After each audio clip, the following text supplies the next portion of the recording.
नमस्कार, मैं संजीव कुमार। आइए नज़र डालते हैं दिल्ली की खास खबर पर।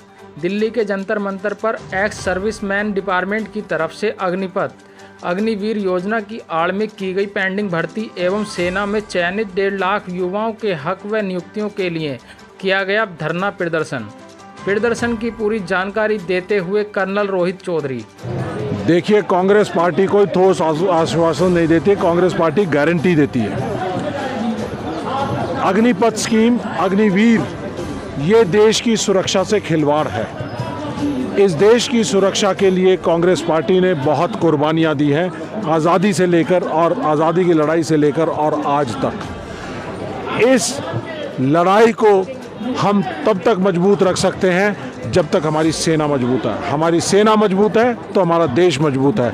अगर अग्निपथ जैसी स्कीम या 4 साल के भाड़े के लिए कॉन्ट्रैक्ट पर हमारी फौज में अगर सैनिक आएंगे तो वो हमारे देश की सुरक्षा के लिए सही नहीं है। तो इस देश की सुरक्षा को देखते मद्देनज़र रखते हुए कांग्रेस पार्टी के नेता राहुल गांधी जी ने, कांग्रेस पार्टी ने, खड़गे साहब ने, ये एक भारत जोड़ो यात्रा के दौरान जिस तरह से लोगों की बातें आई, उसको देखते हुए एक फैसला किया कि हम कांग्रेस पार्टी अपने मैनिफेस्टो के अंदर अग्निपथ स्कीम को ख़त्म करने का ऐलान करेगी, काम करेगी। इन बच्चों का कहना है कि इनका अग्निपथ या अग्निवीर योजना से कोई लेना देना नहीं है। इनकी पहले की भर्ती है जो नहीं हो रही है, इसके लिए आप लोग क्या करेंगे?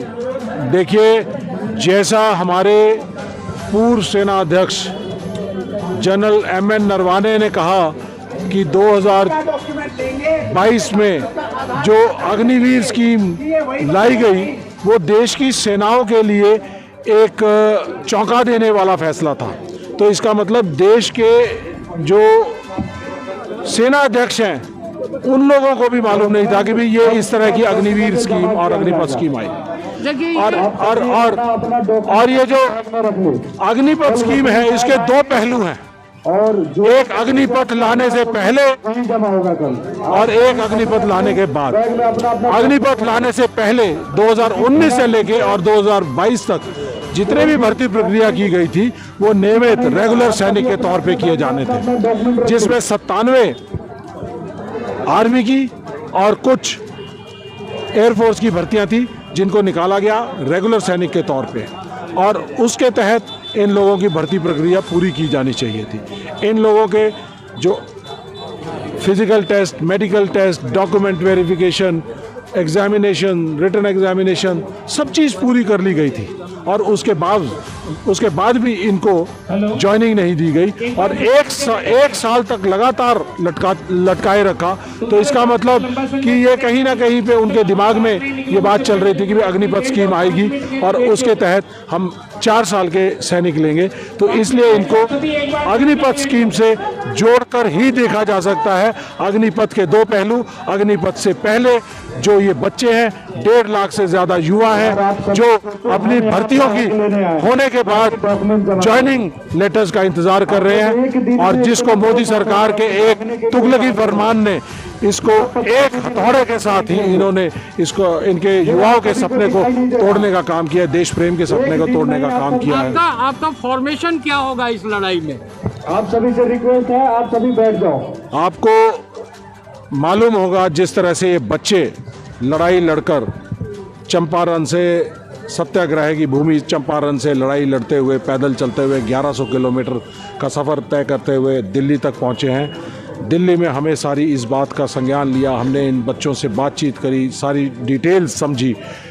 हमें मालूम था कि ये समस्या है, लेकिन इतना बड़ा इसका स्वरूप है कि 50 लाख से ज़्यादा बच्चे भर्तियां देखने के बाद 1.5 लाख के करीब बच्चे इसमें सेना में भर्तियों का इंतज़ार कर रहे हैं। और इतना बड़ा स्वरूप जब हमें सामने आया और इसमें यह भी पता चला कि सैकड़ों की तादाद में बच्चों ने, क्योंकि उनको ज्वाइनिंग नहीं मिली, एक तिरस्कार भावना का सामना करना पड़े अपने गांव में, अपने परिवारों में, तो उन बच्चों ने खुदकुशी कर ली, सुसाइड कर लिया। तो ये बहुत दुख की बात है।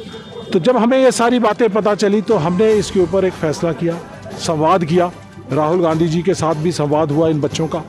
तो उसमें ये फैसला लिया गया कि हम इनको सड़क से संसद तक इनके साथ हैं, इनके संघर्ष के साथ में आया है कि सेना के लोग जब सेना में होते हैं तो कुछ नहीं बोलते, चुप रहते हैं, सरकार के साथ रहते हैं, और जब रिटायर हो जाते हैं तो सेना के खिलाफ बोलते हैं। शायद आपको सेना के बारे में जानकारी नहीं है, तभी आपने ऐसा सवाल पूछा है। आपको जानकारी होनी चाहिए कि जब एक सैनिक किसी भी रैंक में, चाहे वो सिपाही के रैंक में, अफसर में भर्ती होता है, तो हम आर्मी एक्ट के तहत आ जाते हैं। आर्मी एक्ट का मतलब ये है कि हमारे फंडामेंटल राइट्स कर्ब हो जाते हैं। आर्मी एक्ट का सेक्शन 21, 22 ये हमें बोलने की आज़ादी ख़त्म करता है। ये डिसिप्लिन लाने के लिए किया गया है।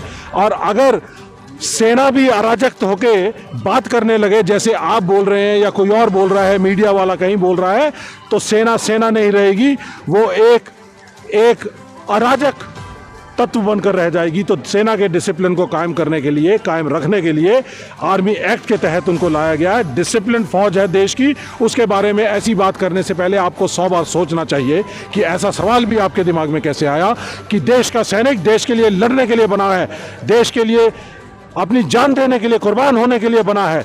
वो देश में मीडिया के लिए बाइट देने के लिए नहीं बना। वहाँ पे हमारे पास एक ADG P&I, एक स्ट्रेटेजिक कम्युनिकेशन है, जिसकी जिम्मेदारी है कि वो सेना की बातों के बारे में कहेंगे, बात कर सकते हैं। एक सेना का एक अपना संस्करण प्रक्रिया है, वो उस प्रक्रिया के हिसाब से चलती है, वो राजनीतिक नहीं है। इस मोदी सरकार ने इस सेना को राजनीतिकरण का एक हिस्सा बना दिया गया है। उनसे सेल्फी लेने का काम कर दिया गया है, उनको अपने प्रचार का तंत्र बना दिया है। जिस सैनिक के हाथ में आज -50 डिग्री से लेके और +50 डिग्री तक लड़ाई लड़ने के लिए उसके पास बंदूक होनी चाहिए, उसके हाथ में उन्होंने प्रचार के लिए पोस्टर थमा दिए। शर्म आती है इस मोदी सरकार के ऊपर मुझे। और ऐसी मोदी सरकार को 2024 में हम लोग सब लोग मिलकर इसको उखाड़ फेंकने का काम करेंगे। ये जो अग्निवीर भर्ती हो रहे हैं, उसमें सेना का भविष्य आप कैसा देख रहे हैं? अग्निवीर का खुद का भविष्य इसके अंदर खराब है। 18 साल में भर्ती, 22 साल के अंदर रिटायरमेंट। हम 1 रैंक 1 पेंशन मांग रहे हैं। 1 रैंक 1 पेंशन में कि हम लड़ाई लड़ रहे हैं, तो यहाँ पे 9 रैंक 9 पेंशन। तो हमारे देश की सुरक्षा प्रणाली आपको समझनी पड़ेगी। हमारे तकरीबन 1400 किलोमीटर का वेस्टर्न बॉर्डर है और 3800 किलोमीटर का हमारा चाइना के साथ बॉर्डर है, और 6500 किलोमीटर की हमारी जो कोस्टल लाइन है। इस सारे को डिफेंड करने के लिए हमें कॉन्ट्रैक्ट की आर्मी नहीं चाहिए, हमें ऑक्यूपेशनल जो कि परमानेंट आर्मी है वो चाहिए। तभी हम इस देश की रक्षा कर सकते हैं। तो इसलिए अग्निवीर के साथ देश की सेना और देश की सुरक्षा और देश का भविष्य बहुत ही कमज़ोर है। और आने वाले समय में अगर 10 साल के बाद हमारे देश के अंदर अगर अग्निवीर स्कीम चालू रही, तो देश गुलामी की तरफ बढ़ता चला जाएगा।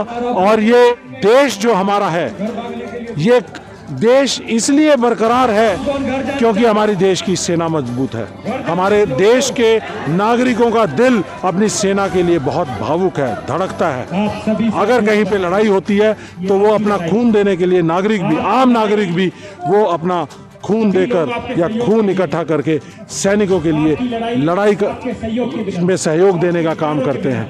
तो इसलिए हमारे देश का सैनिक मजबूत है, मजबूत रहेगा, और नियमित सैनिक होगा तो मजबूत रहेगा, अग्निवीर होगा तो मजबूत नहीं रहेगा। इसी के साथ संजीव कुमार को दीजिए इजाज़त। आप देखते रहिए रोजाना टाइम्स RTN 1 न्यूज़।